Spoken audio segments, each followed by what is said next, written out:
and thank you for joining us. I'm Tiffany Duncan. And I'm Ashley Hurley with this week's LMU TriState News Update. We've got a great show ahead, don't we? We do. Why don't you tell us a little bit about what LMU's done this week? Well, one of the greatest advantages of being a member of the Lincoln Memorial University community is that we are always protected. Although no one wants to think about an emergency situation occurring at LMU, it is important to be prepared for such occasions. If you are a current LMU employee or student, you are automatically enrolled in E2 Campus. Don't know what E2 Campus is? We've got you covered. The E2 Campus program is our mass notification system. If we have any emergencies on campus, severe weather or whatever it may be, that is the way in which we notify our campus community, students, faculty, staff of the situation on campus. The notifications will come from our dispatch center, which is monitored 24 hours a day, 7 days a week by a dispatcher. They will be the ones sending the message out. Students already have accounts set up in the E2 Campus website with their LMU email. What they need to do is to receive text notifications, go to the LMU website, click on E2 Campus Emergency Notification on the top of the page, and then they can log into their account and add their phone numbers in to receive text messages as well. It is important that members of the campus community be aware of LMU's emergency procedures and, most importantly, are cooperative and responsive in times of an emergency. Lincoln Memorial University takes great pride in the cultural and ethnic diversity of its students. International students make up a portion of the LMU learning community, with the hopes of bringing more of those students to the campus. We have begun to make a pretty strong initiative to increase our international enrollment as a part of our overall effort to increase diversity on campus in an effort to enrich the educational environment. It began with a series of discussions with schools from other places. Many of our students have not had as much exposure to people from other cultures and systems as they have in other parts of the world. And we want to bring that to Harrogate, who I believe will be both beneficial for us in that they'll bring us new ideas and new ways of thinking, and they'll also get a very solid education here that they can take back to their country. What's made this opportunity available for us is that some of these schools have begun to seek accreditation from American approval associations, and that's going to allow us to work with these institutions. And we're hoping for a lot of success with it. We're beginning to work with agents from different countries. We have established 2+2 programs for undergraduate studies with schools in Asia and also in Mexico.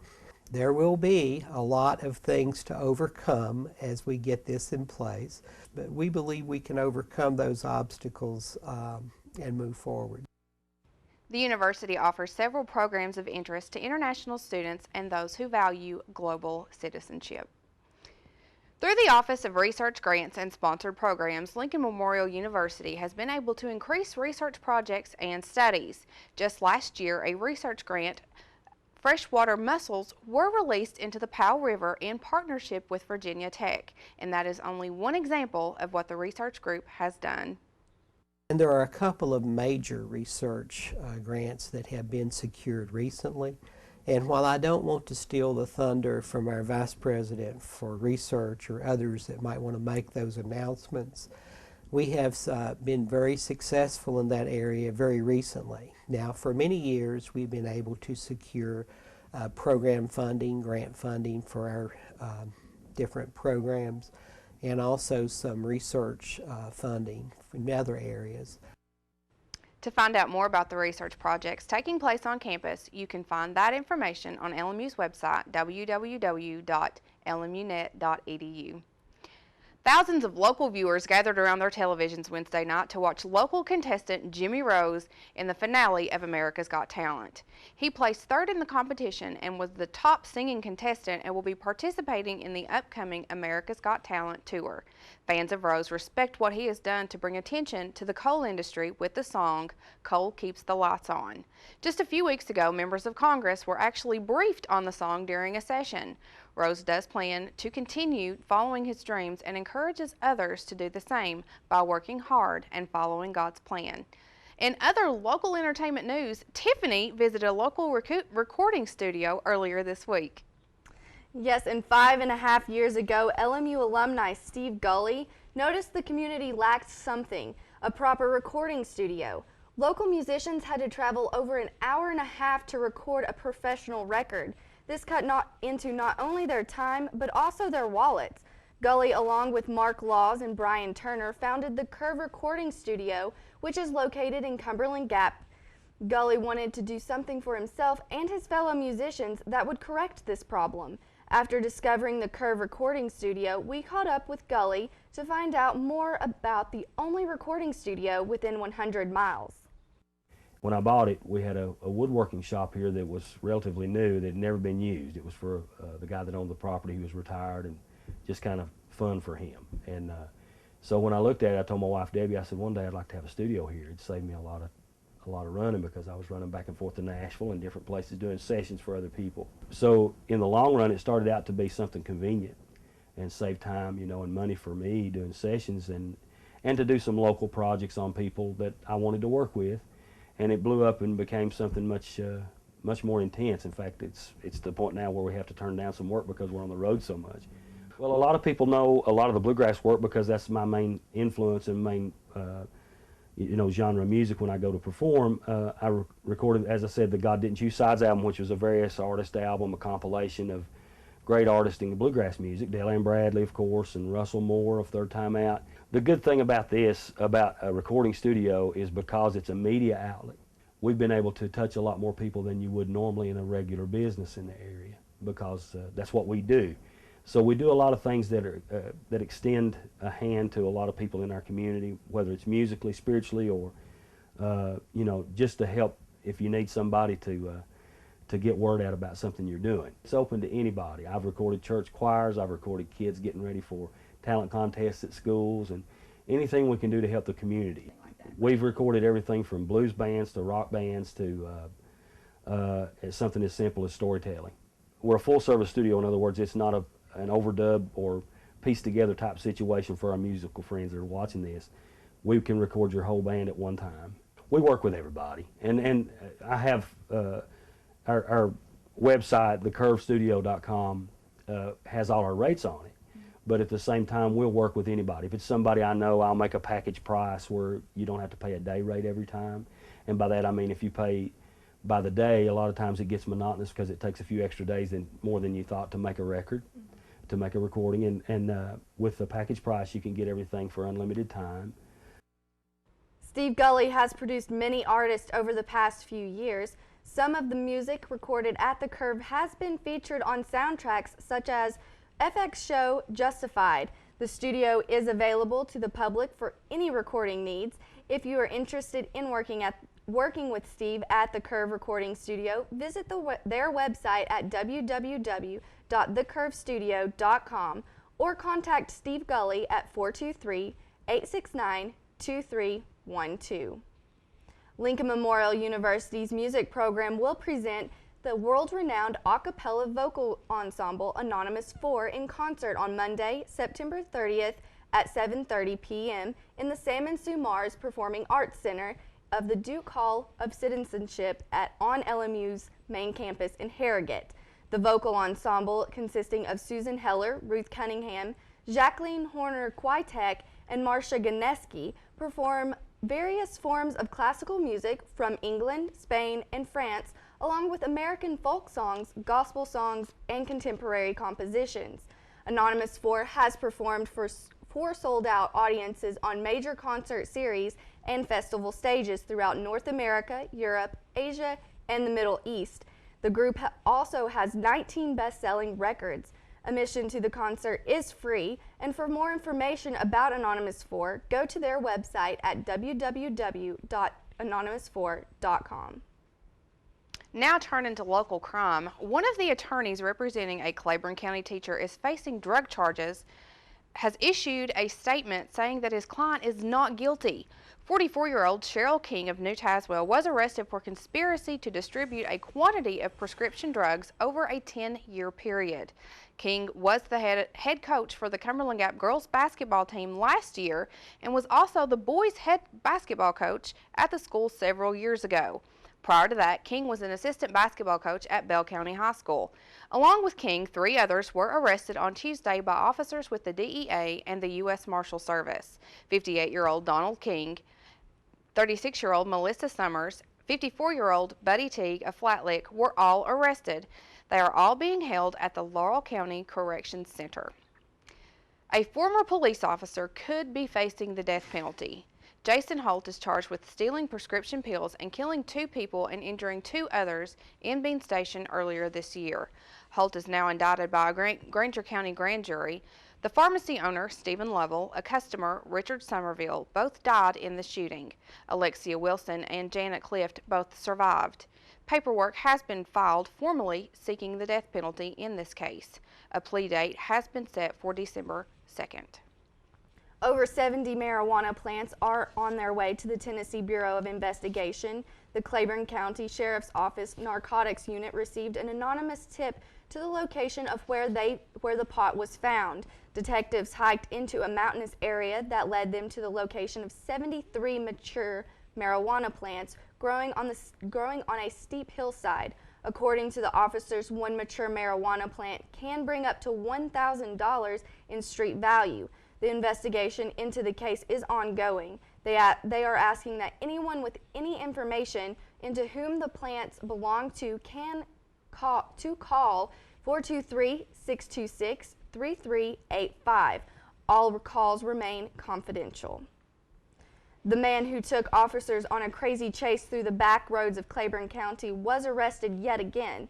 35-year-old Frank Goody Jr. was witnessed driving a motorcycle again by an officer who knew he had no driver's license. The officer pulled him over. Goody was found to be in possession of drugs and other paraphernalia. He remains in the Claiborne County Jail, where he is charged with driving with no license and several drug charges. More evidence is being collected from the home of a Knox County school security officer. 41-year-old Kevin Wagner is facing criminal homicide charges in connection with the shooting death of his neighbor, 45-year-old Michael Woodby. According to reports, the two were arguing Monday night when Woodby was shot. The two has been in an ongoing feud for nearly 3 years. There have been no new arrests made. The Union County Sheriff's Office and Tennessee Bureau of Investigation say their investigation is continuing. It has been one action-packed week in sports, and to find out what's been going on, let's turn to the LMU TriState Sports Report with Adam Plyler. Welcome to LMU TriState Sports. The Lincoln Memorial University men's soccer team was in action Wednesday as they welcomed non-conference foe Montevallo. Leonardo de Silva broke a 1-1 tie in the 67th minute to give the Rail Splitters a lead for good. Mario Pinto led the Rail Splitters with a goal in the 15th minute and an assist in the 67th minute. LMU moves to 2-0-1 over the past 3 games.